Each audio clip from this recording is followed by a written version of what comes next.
Vous écoutez Alger Chaîne 3, le journal.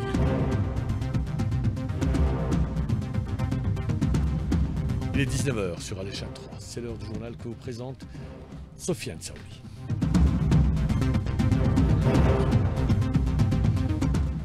Mamal Djoubol, bonsoir à tous. Et au sommaire de cette édition, le président de la République Abdelmadjid Tebboune a reçu aujourd'hui le vice-premier ministre russe Dimitri Patrushev. Il est en visite en Algérie. Le président Abdelmadjid Tebboune, qui dans le cadre des consultations politiques a reçu aujourd'hui le président du Front, le Mustaqbal Fatah Boutbir, accompagné d'une délégation de son mouvement. Le ministre des Affaires étrangères Ahmad Attaf a échangé aujourd'hui à Alger avec le secrétaire général adjoint en charge des politiques et sécurité de l'OTAN, Javier Colomina, qui a affirmé que l'Algérie était un acteur incontournable pour les questions de sécurité et de stabilité. Le traitement et pratiques discriminatoires à l'égard des Algériens dans les aéroports de Paris font réagir la diplomatie algérienne, exiger qu'elle soit mis un fin à ces comportements immédiatement, une dérive de la France des droits de l'homme, comme l'a souligné le président du mouvement des Algériens de France. Le gouvernement s'est réuni aujourd'hui autour du Premier ministre à plusieurs dossiers à l'ordre du jour, notamment dans le domaine énergétique, entre l'efficacité et les énergies renouvelables. Énergie renouvelable avec cet accord d'entente signé aujourd'hui entre Sonatrach et le Centre de développement des énergies renouvelables. Objectif formé en impliquant l'université pour que l'Algérie atteigne les 30% d'énergie renouvelable dans son mix énergétique. À Gaza, les milliers de Palestiniens continuent d'affluer vers le nord. Les aides humanitaires se font encore plus rares. L'antitessionniste entrave l'acheminement alors qu'on se prépare à un nouvel échange de prisonniers demain jeudi. Et puis en sport football, le Moldia d'Alger mène par 1-0 face à la JS Saoura. C'est les dernières minutes de la rencontre qui se déroule au stade du 5 juillet.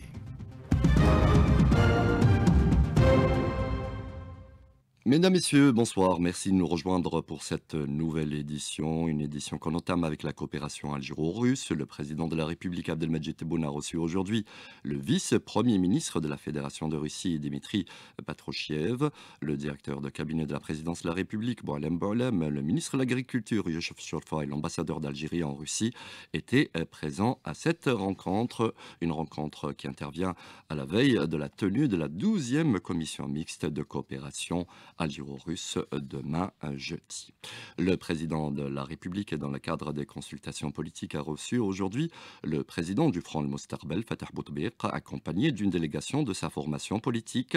Était présent le directeur de cabinet à la présidence de la République, Boualem Boualem, et le conseiller du président chargé de la direction générale de la communication, Kamel Sidi Saïd.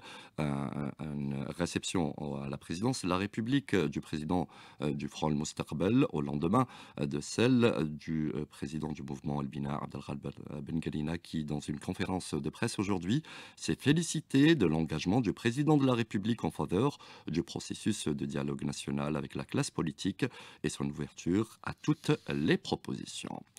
Le dialogue et la coopération entre l'Algérie et l'OTAN, son état, son évolution, discutés aujourd'hui lors d'une rencontre entre le ministre des Affaires étrangères Ahmad Attaf et le secrétaire général adjoint et délégué pour les affaires politiques et la politique sécuritaire de l'OTAN, Javier Colomina, en visite en Algérie. Les deux parties qui ont examiné les défis sécuritaires dans l'espace euro-méditerranéen et le développement de la situation au Moyen-Orient et dans la région sahélo-saharienne. L'Algérie, un partenaire incontournable en la matière, a affirmé Javier Colomina.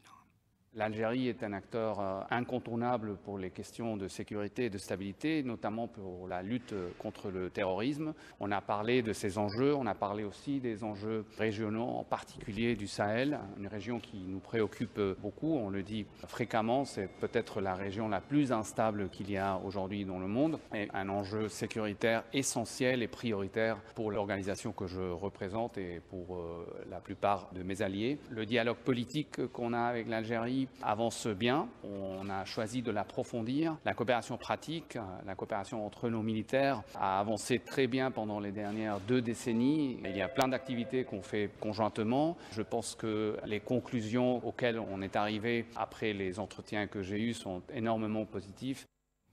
Le secrétaire général adjoint de l'OTAN en charge du dossier sécuritaire et de la politique sécuritaire qui avait été reçu hier par le ministre délégué auprès du ministre de la Défense nationale, chef d'état-major de l'ANP, le général d'armée Saïd Chengriha.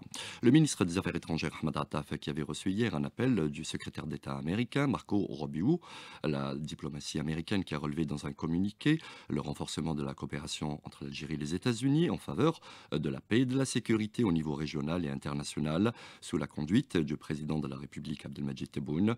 La contribution de l'Algérie dans l'application de l'accord de cessez-le-feu à Gaza, notamment en ce qui concerne le volet humanitaire, mais aussi les efforts dans la stabilisation de la région du Sahel également, objet de ces échanges entre les deux chefs de la diplomatie algérienne et américaine. Le ministre des Affaires étrangères qui a reçu aujourd'hui un appel de son homologue hollandais, Ahmed Attaf et Casper Villadkamp, ont évoqué la promotion des relations bilatérales, le renforcement du partenariat dans les domaines tels que l'énergie, les énergies renouvelables, particulièrement l'hydrogène vert dans le cadre de la prochaine commission mixte entre les deux pays.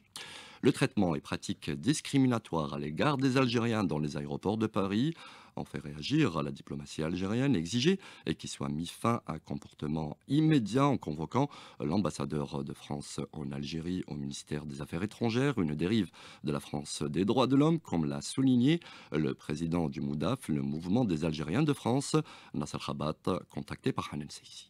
Ceci est inacceptable et scandaleux, naturellement. Et ces actions qui sont depuis déjà plusieurs mois contre la communauté des Algériens de France est juste inacceptable. Nous, au MOUDAF, nous rappelons justement que ce comportement dérivant, inspiré certainement par un ministre de l'Intérieur qui, dans le rapport maléfique à la communauté des Algériens, devrait se reprendre. C'est important, c'est sous sa tutelle que la police aux frontières opère et que ce n'est pas digne d'une image de la France républicaine. Et cette France qui, pendant très longtemps, a fait résonner les droits de l'homme, doit se reprendre, car une image aussi négative pour une France touristique et qui se gargarise à recevoir des touristes par millions, doit reprendre son image et surtout respecter les citoyens que nous sommes d'une manière complète.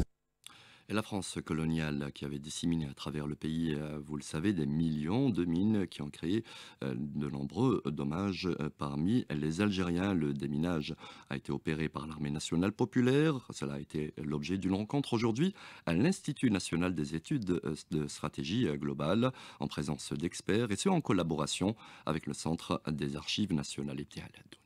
L'histoire de la guerre de libération algérienne est marquée par des sacrifices immenses et des souffrances profondes. Parmi les vestiges les plus meurtriers du colonialisme français figurent les millions de mines semées aux frontières qui continuent, malgré l'indépendance, de rappeler l'horreur de l'occupation. Et la meilleure façon de lutter contre les mines, c'est la prévention, selon Abdelaziz Mjahed, directeur général de l'Institut national des études de stratégie globale. Il faudrait qu'on sache, qu'on connaisse, qu'on éduque nos enfants, les générations qui viennent, le danger des mines, et comment se protéger et comment ne pas subir les affres des mines. L'Algérie a relevé le défi avec héroïsme et détermination. Elle a lancé une campagne de déminage d'une ampleur inédite permettant la destruction de millions de mines et la récupération de terres autrefois inexploitables. Rachid Massoudi, représentant de l'armée nationale populaire.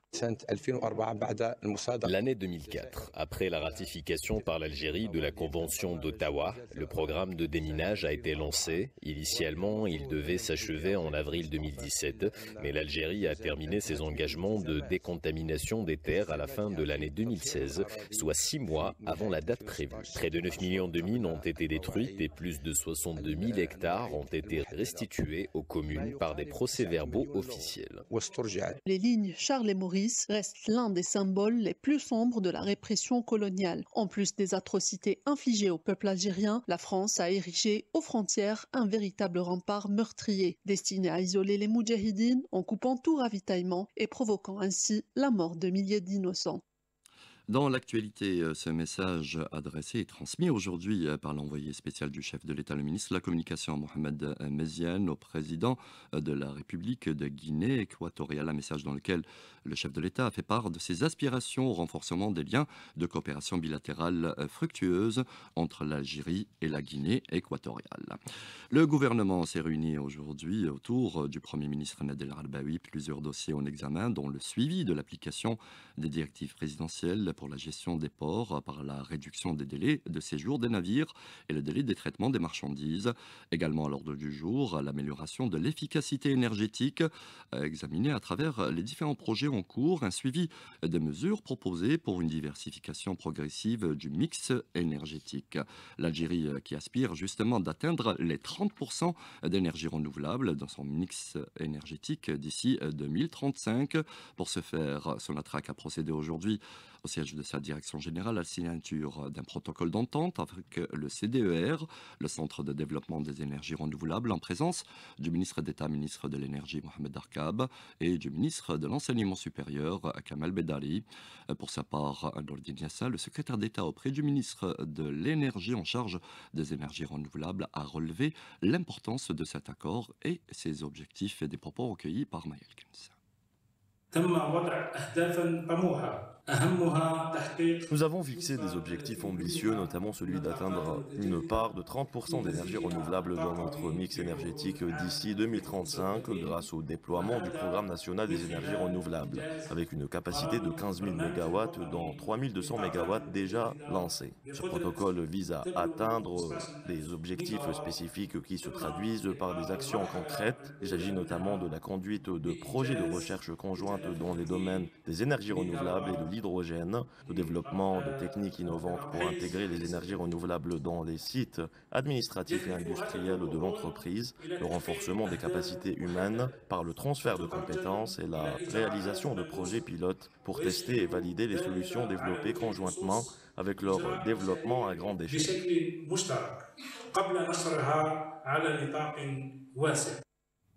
Et en matière d'installation des systèmes solaires, photovoltaïques et d'éclairage public à travers les communes du pays, ce lancement aujourd'hui d'un projet de labellisation, il permet de former à l'entretien de ce matériel. Les labels CAFA permettront aussi d'assurer toutes les opérations d'installation, nous dit MSS Mail. Le projet Commune Verte, projet visant à impliquer les communes dans la transition énergétique nationale, souffre d'une mauvaise gestion des installations, selon les experts. Un point sur lequel s'est exprimé Khalif Messoud, secrétaire général du commissariat aux énergies renouvelables et à l'efficacité énergétique. Les cadres font des sorties sur le terrain pour apprécier la chose, puisque notre mission, c'est justement le suivi et l'évaluation, mais bien sûr à une échelle normalement stratégique. Et le constat a été que pratiquement une fois les projets réalisés, c'est-à-dire mis en place, ils sont fonctionnels. Beaucoup donc de dirigeants des collectivités locales se plaignent de la qualité, donc de l'efficacité de ce genre d'installation. Pour y remédier, la formation nécessaire sera mise à disposition afin d'obtenir la labellisation des systèmes photovoltaïques et d'éclairage public. Majid Chir, directeur des énergies renouvelables. C'est de recadrer les personnes qui interviennent dans la mise en place de ces systèmes parce qu'il y a un déficit en termes de qualification humaine, en termes techniques et en termes de qualification des équipements. Donc nous sommes obligés de mettre en place un système de labellisation qui corrige un peu ces faiblesses et ces disparités. Cette mesure garantit des installations performantes et durables tout en assurant leur conformité aux objectifs de transition énergétique. Dans le domaine des transports maritimes, notamment de marchandises, le groupe GATMA ambitionne d'augmenter sa part de marché à 20% et s'apprête d'ailleurs à acquérir 3 nouveaux navires. Mohamed Tayeb Aboud, le PDG du groupe, était l'invité du jour. Ce matin, il répondait aux questions de Naliman Medil. L'acquisition des navires elle est en cours. On a été obligé de revoir quelques aspects par rapport au cahier de charge pour justement se mettre en conformité. On va sortir sur le marché international très bientôt pour l'acquisition et le renouvellement de cette flotte pour faire face notamment aux besoins de nos amis de l'OAIC en termes d'importation actuelle. Et on se positionne aussi par rapport à l'exportation, Inch'Allah, à futur, de nos excédents en matière de céréales, de blé vers l'international. Et aussi par rapport à tout ce qui est vrac, on se prépare aussi pour les exportations de Rajbilet pour le mini de fer. Pour le transport maritime de marchandises, on va sortir pour l'acquisition de 2 vraquiers. C'est des Panamax, donc c'est des capacités entre 50 000 jusqu'à 65 000 tonnes par navire. Et aussi pour un porte-conteneur, un feeder jusqu'à 2000 conteneurs de capacité en premier lieu. Et on fera aussi pour un deuxième par la suite. L'imam de la mosquée d'Al-Aqsa, Cheikh Akrama Sabri, a adressé aujourd'hui un message de gratitude et d'affection au peuple algérien, à travers lequel il a exprimé au président de la République ses remerciements et sa considération pour ses positions honorables et décisives concernant la cause palestinienne. C'était à travers un message lors d'une visite qu'il conduit en Algérie à l'invitation du Haut Conseil islamique. La situation à Gaza qui reste des plus tendues. Toutefois, le retour des milliers de Palestiniens laisse entrevoir une lueur d'espoir pour ces Gazaouis qui connaissent la deuxième semaine du cessez-le-feu. Un accord qui se poursuivra demain avec un nouvel échange de prisonniers, 3 prisonniers de guerre sionistes contre 110 prisonniers palestiniens. Les Palestiniens donc qui regagnent le nord. Un grand problème est toutefois posé, celui de l'acheminement des aides humanitaires.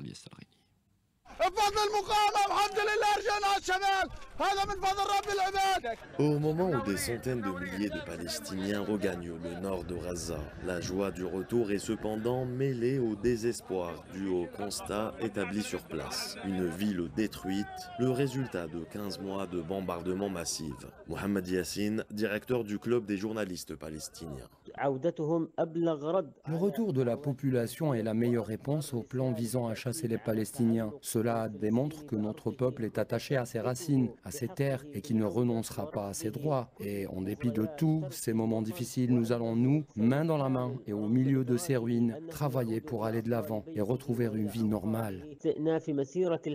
En plus des menaces contre l'UNRWA, l'aide humanitaire se retrouve bloquée par l'occupant sioniste. C'est ce qu'a dénoncé le Hamas, ajoutant que cela aura un impact sur les libérations de prisonniers de guerre prévues dans l'accord de trêve. Le mouvement aurait demandé l'intervention des médiateurs qataris et égyptiens pour forcer l'occupation à faciliter l'acheminement des aides, d'autant plus qu'un premier navire turc chargé d'environ 870 tonnes d'aide a transité aujourd'hui par le port égyptien d'El Arish. Le secteur de la santé est paralysé au Maroc. Tous les hôpitaux publics du pays sont à l'arrêt depuis hier, mardi, suite à une grève générale à l'appel des syndicats indépendants des professionnels de la santé. De grandes manifestations de force en réponse au gouvernement Akhanouch qui fait sourde oreille à leurs demandes et revendications et se retourne contre les accords antérieurs conclus avec le représentant des praticiens de la santé. Le projet de loi de finances 2025 au Maroc qui prévoit de supprimer également de nombreux postes budgétaires.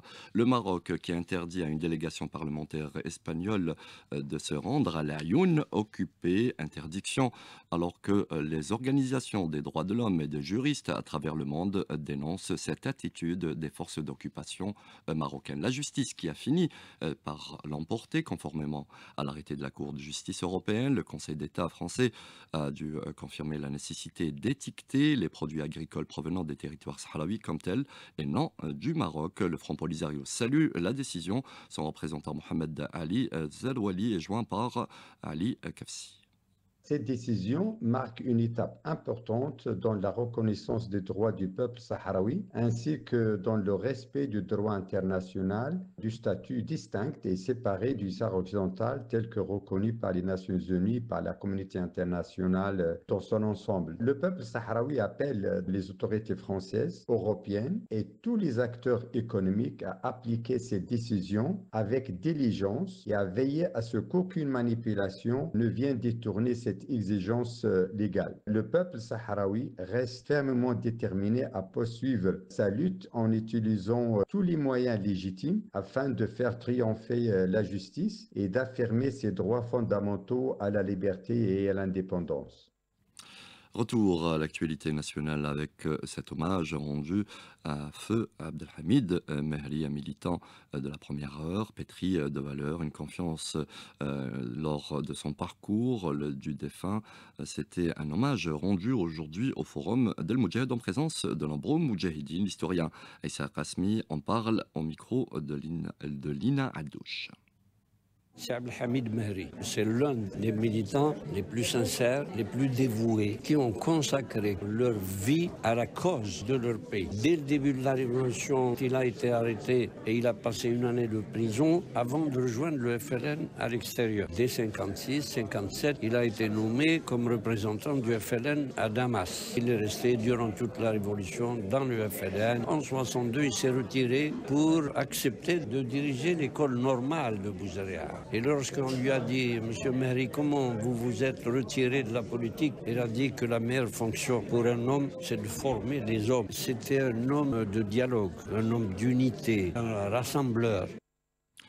Direction à présent le stade du 5 juillet où a pris fin la rencontre entre le Mouloudia d'Alger et la JS Saoura que vous avez pu suivre en direct sur nos ondes. On retrouve sur place Hamza Rahmouni. La rencontre s'est soldée sur quel score, Hamza? Tout à fait, Sofiane Saouli. La rencontre s'est terminée sur le score d'1-0. Profit du Mouloudia d'Alger, but signé Zakaria Neidji, plutôt Zakaria Daraoui à la 45e minute plus 1, rappelant que la JS Saoura a évolué en infériorité numérique depuis la 42e minute et l'expulsion du défenseur Mebarki. Merci Hamza Rahmouni pour toutes ces informations sportives. Dernière escale de cette édition réalisée par Sid Ali Toubal. Nassim était à la console technique et Kalam au streaming vidéo à la régie d'antenne. Tahar, lève-comme tout de suite les prévisions météo, c'est signé Kalema.